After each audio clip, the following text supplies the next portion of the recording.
예, 10시 11분 지나고 있습니다. 오늘도 주가 오르니까 기분 좋게 지수를 한번 확인하겠습니다. 어제 이 시간에도 그렇고요. 2% 넘게 올랐는데 오늘 두 시장이 상승률이 아주 키를 똑같이 맞췄네요. 1.9% 오르면서 코스피는 좋은 거니까 반복하자고요. 46포인트가 올랐습니다. 2479. 코스닥은 809선을 갑니다.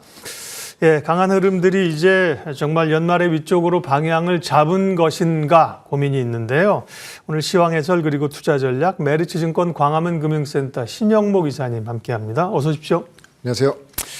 어려웠던 구간들이 있었는데요. 분위기 자체는 주변 여건들이 우호적으로 바뀌었습니다. 오늘 주제는 그래서 연말 랠리가 있다고 하면 주인공은 누구냐? 가장 어쨌든 1차적으로 얘기되는 게 반도체고요. 오늘은 최근에 2차 전지, 그다음에 연말 소비 관련주, 오늘은 자동차, 후보군들은 많은 상황입니다.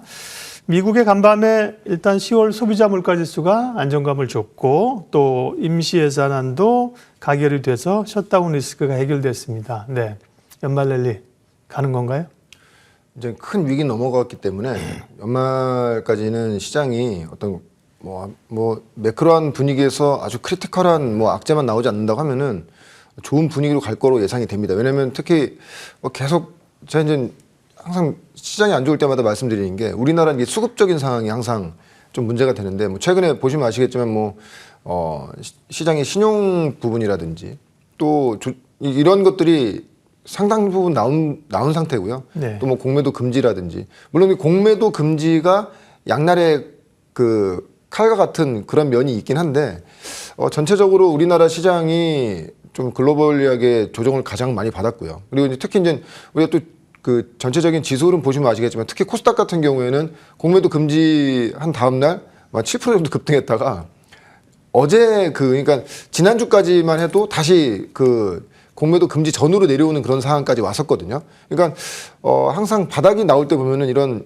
굉장히 좀 극단적인 변동성이 나오는데 이제 그런 것이 거의 잦아들고 있는 상황이고 어제 이제 미국도 굉장히 CPI 굉장히 시장이 예상하는 것만큼 잘 나온 상태고 금리 인상에 대한 어떤 이런 것도 완화되고 있는 상황이다 보니까 이렇게 되면은 좀 큰 틀의 흐름에서는 이제부터는 다시 또 연말 장이 좀 시작된 것이 아니겠는가. 그래서 우리가 이제 매년 지수가 반복되는 그런 흐름은 아니겠죠. 근데 우리가 또 1년 전에 기억을 되살려 보면은 작년 11월은 진짜 너무 안 좋았거든요.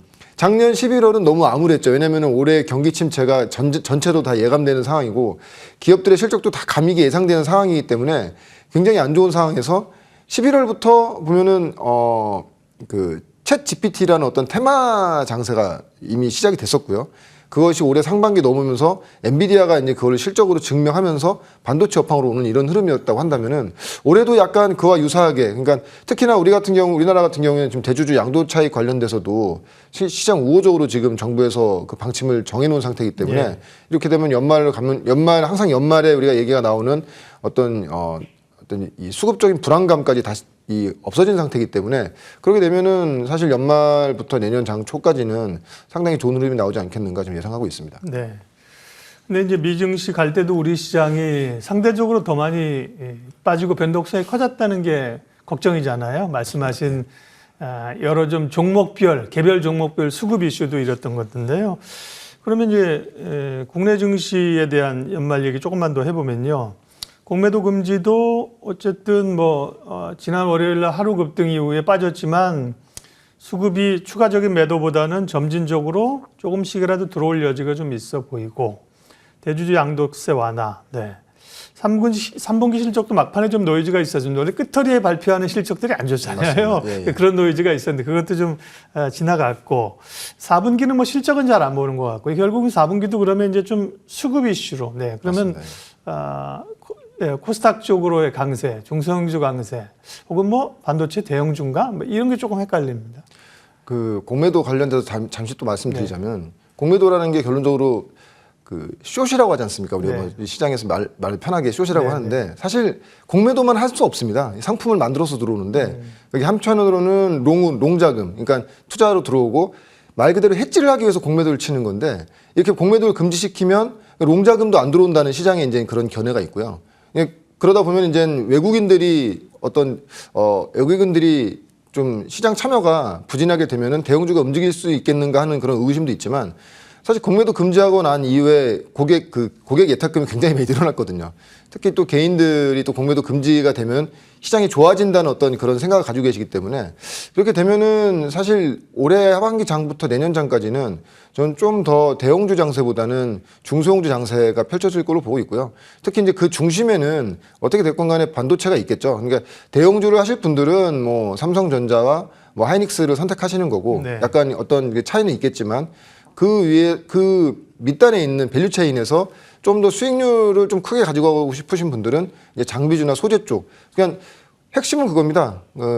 일단 어차피 반도체는 전방은 이미 바닥이 확인된 상태고 좋아질 걸 조금씩 기대하고 있고요. 근데 그 위에 AI 반도체 시장이 지금 계속 점진적으로 커져가고 있으면서도 단순히 그 기대감뿐만이 아니고 실적으로 글로벌 빅테크들이 실적으로 보여주고 있기 때문에 시장이 따라갈 수밖에 없는 그런 흐름이 되고 있고요. 그래서 뭐 오늘 같은 장이 좋을 때는 뭐 2차 전지도 오르고 뭐 그동안 많이 빠졌던 자동차주도 오르지만 우리가 내년까지 어떤 성장과 실적을 계속 보여줄 수 있는 섹터로 큰 흐름으로 봤을 때는 지금 반도체만한 업종은 없지 않겠는가. 그래서 좀 더 시장의 어떤 이런 흐름이 반도체 업종으로 좀 오고 있는 그런 흐름이라고 네. 예상하고 있습니다. 왜 그 매도를 숏이라고 하고 매수를 롱이라고 하느냐. 설이 여러 가지가 있는데요.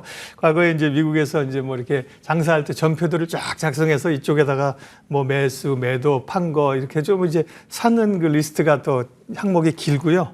또 근데 파는 리스트는 짧아서 롱숏이라는 얘기도 있고, 네. 그 다음에 저는 사는 세력이 훨씬 많잖아요. 파는 세력보다. 그죠? 그래서 뭐 롱숏이라는 것도 그 이해를 좀 하시면 되겠고, 결국 반도체 얘기인데요. 반도체에 대한 흐름들이 좋고 기대감이 많은데 또 일부 ETF가 상장됩니다. 반도체 소부장 관련된 ETF가 상장되는데 단기 수급은 좋지만 지난번에 2차 전지도 그랬거든요. 좋으니까 그죠? 맞습니다. ETF가 좀 난립하고 그중에 ETF는 사실 평균적으로 많이 사야 되는데 몇 종목 집중적으로 사서 노이즈를 만들어 놓고 그러죠. 맞습니다. 그래서 수급이 좋긴 하지만 또 좀 우려되는 부분도 있어요. 너무 ETF도 단타로 가는 것 같아서.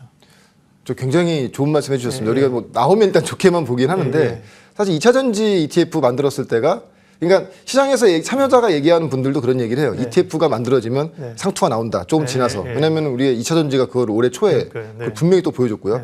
최근에 8월에서 9월에 또 굉장히 또 핫한 섹터가 있었죠. 그 AI 의료 쪽, 뭐 루닛이나 뷰노, JLK 같은 것들이 ETF가 편입이 되면서 집중적으로 이제 그 종목들을 사다 보니까 시장의 수급이 따라오고 있는 상태고요. 이번에 이제 AI 반도체 ETF도 그 종목 구성을 보면은 굉장히 좀 특이합니다. 당연히 AI 반도체 ETF 상장한다고 하면은 우리가 뭐 삼성전자, 하이닉스가 비중이 몇 프로가 이미 딱 기본적으로 그렇죠. 네. 전체 비중의 한 상당 부분이 들어가 있고 나머지 이제 뭐 5% 이내에서의 종목들을 쪼개서 나눠가는데 이번에 나오는 ETF 같은 경우에는 AI 반도체 핵심 공정이라고 해서 지금 보시는 대로 지금 비중이 삼성전자와 하이닉스가 없이 AI 반도체에서 실질적인 수혜주가 될 수 있는 종목들 위주로 꾸려져 있다는 것이 중소형주도 있고요. 그러니까 그러다 보면 시장의 수급이 좀 더 쏠릴 수 있다고 보는데 근데 우리가 이것을 ETF가 형성됐다고 해서 이게 뭐 시장에 이 섹터의 상투가 나온다 뭐 단기적으로는 좋지만 장기적으로는 안 좋은 흐름이 나온다라고 우리가 그런 우려감을 갖기보다는 이것도 어떻게 됐건 간에 시장의 하나의 흐름이고 사실 그렇죠? 이런 흐름들을 놓치게 되면은 좀 어떤 수익률을 같이 따라가는데 그러니까 소외감을 굉장히 많이 받거든요. 그러니까 이런 것들을 참조하셔서 아마 지금 20일 이후에 11월 말쯤에나 아니면 12월 초쯤에 이제 나올 것으로 예상하고 있고요. 만약에 이 종목들이 이제 기본적으로 편입이 되면 물론 뭐 그 처음에 뭐 상당히 많은 거래대금으로 거래되지는 않겠지만 계속 이제 시장에 이 종목들 위주로 자금이 들어오는 것이기 때문에 여기 방금 전에 화면 보여드린 이런 종목들을 좀 참조하셔서 근데 이미 기존에 제가 말씀드렸던 종목들이 다 포함되어 있고요. 그러니까 저뿐만이 아니고 시장에서 다들 인지하고 있는 핵심적인 직수혜주가 될 수 있는 종목들 위주로 되어 있기 때문에 이런 종목들을 좀 관심 있게 보시는 것이 좋다고 생각합니다. 아니 이사님 말씀에 100% 공감하죠. 네, 시장의 트렌드를 보여주는 거죠. 트렌드를 추세를 쫓아가야 되는 거죠. 트레이더라고 하면 다만 ETF를 만드는 그 회사에서 그런 걸 너무 집중적으로 그죠. 몇 종목 집어가지고 하는 그 행태가 저는 좀 문제가 있다는 거고요. 지금 AI 반도체 집중적으로 만드는 이 회사도 전에 2차 전지 소재 집중해서 샀던 그 회사군요. 어디라고는 얘기 안 하겠습니다. 네. 그런 거에 참고하시면서 투자자들은 뭐 보면 되는 거죠. 파두 얘기도 잠깐만 하고 갈게요. 반도체 분위기가 좋긴 좋은데 사실은 삼성전자 하이닉스가 후공정 말고는 투자를 안 했기 때문에 업체들이 안 좋은 건 사실이잖아요. 근데 파두 같은 경우는 공모할 때 너무 좋은 그림이었는데 너무 실적이 안 나오면서 이게 상장 부실 의혹까지 나오고 있어요. 이것도 노이즈긴 할 텐데 이런 건 어떻게 해석해야 됩니까? 저는 이미 주가에 다 반영됐다고 보고 있습니다. 지금 뭐 일각에서는 거래 관리 종목이 될 수 있다. 아주 뭐 심하게 이야기하시는 분들은 네. 상패까지도 될 수 있다라고 하면서 막 공포감을 조성하고 있긴 한데 이게 9월에 상장된 종목이지 않습니까? 1조 2, 3천억 정도에 상장이 됐고요. 만약에 지금 파도가 그런 문제가 생겨서 아까 우려했던 뭐 관리 종목이라든지 뭐 상폐기가 나온다고 하면은 사실 이 문제는 거래소 문제거든요. 그러니까 아마 이 정도에서 일단락이 될 거라고 저는 생각하고 있고요. 그 이후에는 아마 이제 신규 상장주들에 대한 어떤 매출 구성이라든지 기대치, 예상치를 좀 더 면밀히 보겠죠. 그래서 저는 오히려 파도도 지금 구간에서는 뭐 물론 이제 지금 조사가 진행돼 봐야겠지만 주가 자체는 지금 이미 반영된 상태라고 좀 보고 있습니다. 예. 그렇기 때문에 지금 또 보면 또 거래 지금 어떻게 됐건 간에 지금 AI 반도체도 이 밸류체인의 파도도 들어가 있기 때문에 네. 오히려 지금 조정 구간을 저는 좀 더 중장기적으로는 만약에 이제 특별한 이슈가 없다면 그러니까 그 거래소에서 상장했을 때 어떤 특별한 이슈가 없다면 좀 그때부터는 좀 보셔도 좋은 종목이라고 좀 보고 있습니다. 네. IPO 얘기도 하다 보면 또 쓴소리가 나오니까 안 하겠습니다. 기업 공개할 때 아주 최고로 좋은 옷 입고, 네, 최고로 메이크업 받고, 네, 미용실 들렸다가 오는 겁니다. 사람으로 보면 그죠, 기업도 맞습니다. 그런 게 다 있어요. 예, 자, 이 정도 하고요. 그러면 오늘 히든밸류 종목 주목해볼 기업 늘 준비해 오시는데 오늘 어떤 겁니까? 예, 방금 ETF에도 나와 있는 종목인데요. 네네. 이오테크닉스입니다. 예. 예, 그동안 이제 언급을 많이 드리긴 했는데 반도체 관련 가운데서는 최근에는 조금 관심이 뒷단으로 좀 밀린 것 같은 느낌이 드는데. 네. 그러니까 제가 계속 반도체 말씀드릴 때 실적을 계속 말씀드렸던 기억이 나요. 왜냐면은 3분기 실적은 안 좋다. 그래서 이제 한미 반도체 같은 경우도 신고가 친 다음날 막 12%, 12%, 3%까지 빠지지 않습니까? 근데 그런 이때 기업들마다 실적이 틀리긴 하지만 이오테크닉스도 약간 그런 단에서 이제 실적이 생각보다 안 나왔기 때문에 그런 부분도 있던 것 같고요. 근데 네. 우리가 중요한 것은 지금 반도체 업종이라고 해서 다 좋은 건 아니죠. AI 반도체 그리고 어드밴스 패키징 관련된 그런 종목들 그리고 우리나라 같은 경우에는 HBM을 우리나라에서만 만들기 때문에 그 관련된 종목들만 특히 세다는 것이죠. 그렇기 때문에 지금 근데 우리가 어드밴스 패키징과 HBM을 얘기했을 때 그럼 도대체 그 수많은 장비주들과 수많은 소재주들이 있는데 어떤 게 핵심이냐라고 얘기했을 때 가장 핵심적인 건요. 인터포저와 어떤 기판을 붙여주는 그런 본딩이 가장 중요하거든요. 왜냐하면 뭐 2.5D다, 3D다 하는데 그건 결론적으로 칩을 여러 개를 붙여야 되는 것인데 그 작은 그 칩 안에 그걸 잘 붙이게끔 고정하기 위해서는 그 본딩 장비가 중요할 수밖에 없다는 거죠. 그래서 한미 반도체가 뭐 코어스라는 어떤 그 TSMC의 그런 공법에도 나중에 쓸 수도 있다는 얘기도 들고 있고 삼성과 하이닉스는 이것을 뭐 쓸 수밖에 없는 그런 상태가 될 수밖에 없다 그런 얘기가 있고 그래서 보면은 어닝 쇼크가 나왔음에도 불구하고 주가가 크게 밀리지 않은 그런 상태고요. 내년도 뭐 가이던스도 굉장히 좋게 줬습니다. 그래서 근데 이제 중요한 거는 우리나라 반도체 업종에서 보면은 장비주가 글로벌리하게 어떤 독보적인 기술력을 가지고 갑질을 하는 그런 회사는 거의 없다고 보시면 돼요. 근데 한미 반도체가 이번에 AI 반도체로 인해서 그런 영역으로 가는 것이고요. 그 아까 말씀드린 본딩 장비가 중요하다고 좋은 말씀드렸고. 의미의 갑질이죠. 맞습니다. 그죠? 예, 굉장히 좋은 의미의 갑질이죠. 네네. 두 번째로 또 첫 번째로 중요하다, 두 번째로 중요하다기보다도 굉장히 또 중요한 것 중에 하나가 네. 이제 화면 보시면 아시겠지만 잠시 앞으로의 이제 HBM도 계속 이 단을 올라갑니다. 지금 8단이 지금 기존에 우리가 HBM3에 들어가는 8단이고요. 그다음 3E가 이제 12단, 그 16단까지 가는데 이 단층이 올라가면 올라갈수록 이 칩의 이 높이가 커지는 게 아니고 칩의 높이는 일정한데 그 안에 더 많은 이 적층을 해야 된다는 것이죠. 이것을. 근데 보시면 아시겠지만 그러면 더 많은 적층을 하기 위해서는 이 웨이퍼 두께를 잘라내야 된다는 것이죠. 갈아내야 된다는 것이잖아요. 네.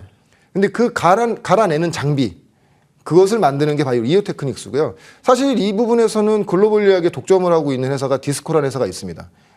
이 회사도 그러니까 슈퍼갑인 거죠. 지금은 근데 장비가 워낙 밀리다 보니까 이것은 장비를 받을 수도 없고, 그러니까 이 HBM을 만들거나 어떻게 됐건 간에 어드밴스 패키징을 만들고 싶은 이런 이 회사들은 이 장비를 지금 받아서 빨리 이거를 공정에 적용시켜야 되는데 지금 장비가 너무 쇼티지가 너무 심하다는 것이죠. 그래서 이오테크닉스가 지금 실질적으로 이 부분에 대해서는 지금 고객 퀄 테스트를 지금 다 받고 있는 상태고, 만약에 뭐 삼성 원래 뭐 이오테크닉스가 삼성이랑 워낙 긴밀한 관계에 있으니까 삼성뿐만이 아니고 이외 뭐 마이크론이라든지 이 시장에 들어오는 회사들에게 어떤 실질적인 어떤 매출이 잡히게 된다고 하면은, 그러니까 우리나라 지금 장비 회사들 보면 항상 뭐 장비가 아무리 좋아도 PER 10배면 비싸다, 뭐 12배면 뭐 너무 오버했다, 뭐 이렇게 얘기하지만 글로벌리하게 나가면서 어떤 독점력을 가지면서, 그러니까 아니면 독점력에 준하는 어떤 기술력을 가져가면서 나가는 회사들에 대해서는 이제 프리미엄을 줘야 되는 그런 구간으로 가는 것이고요. 그래서 한미반도체의 어떤 지금 말도 안 되는 시총이 그 프리미엄 구간으로 가고 있기 때문에 그런 것이고요. 그런 단으로 본다고 하면은 이오테크닉스의 어떤 이 다이싱 기술, 스텔싱 다이싱 기술, 그러니까 결론적으로 이 적층하기 위해서 밑을 갈아내야 되는데, 이 갈아내는 장비를 기존의 글로벌리하게 디스코가 갖고 있는 독점력을 깨고 만약에 뭐 하이닉스라든지 뭐 삼성전자라든지 이렇게 진출하게 된다고 하면은 좀 거에 대한 프리미엄이 분명히 부과될 수가 있다. 특히 이제 당연히 이제 전방이 좋아지면 당연히 장비주들도 이제 투자 관련돼서 좋아질 수밖에 없기 때문에 네. 프리미엄 요인으로 가고 있는 그런 구간으로 보고 있습니다. 그래서 아까도 보시면 아시겠지만 ETF에도 보면은 한미반도체가 가장 위에 있었고요. 그다음에 이오테크닉스인데 이오테크닉스도 그런 단으로 본다 하면은 올해 하반기에서 내년 상반기에는 그런 관련된 발주가 본격적으로 나오지 않겠는가 그렇게 예상하고 있습니다. 웨이퍼를 가공하고 잘라내고 이런 기술이 중요하네요. 뭐 HPSP 같은 것도 원힐링이라는 게 그런 류잖아요. 맞습니다. 네. 그런데 이제 이오테크닉스도 3분기 실적이 지난번에 한미반도체와 비슷하게 미스가 났는데, 한미반도체는 그날 13% 빠졌는데 이오테크닉스는 그것보다는 덜 충격이 있었던 게 이제 상대적으로 이제 한미반도체 많이 올랐기 때문에 그런 영향이 있었던 것 같고요. 이오테크닉스는 16만 5천 원, 6천 원 수준의 움직임입니다. 네, 가격 전략 좀 잡아주십시오. 일단 단기적인 목표가는 뭐 한 20만 원 정도 잡는데, 네. 만약에 실질적으로 장비 발주가 된다고 하면 아마 더 기대감으로 주가는 더 갈 것 같습니다. 그래서 일단 단기적으로는 목표가는 20만 원 정도, 손절가는 13만 원 정도를 잡고 보신다고 하면은, 조정 구간에 사신다고 하면은 아마 하반기 내년 상반기까지는 좀 굉장히 좋은 흐름이 나오지 않겠는가 그 예상해 봅니다. 예, 오늘 시황해설 메리츠증권 광화문 금융센터 신영목 이사님과 얘기했는데 쭉 계속 반도체 얘기입니다. 그렇죠? 예, 우리 AI 얘기, 반도체 얘기, 그리고 관련된 기업들. 오늘은 그 가운데서 이오테크닉스를 소개해 주셨어요. 이사님 고맙습니다. 네, 고맙습니다.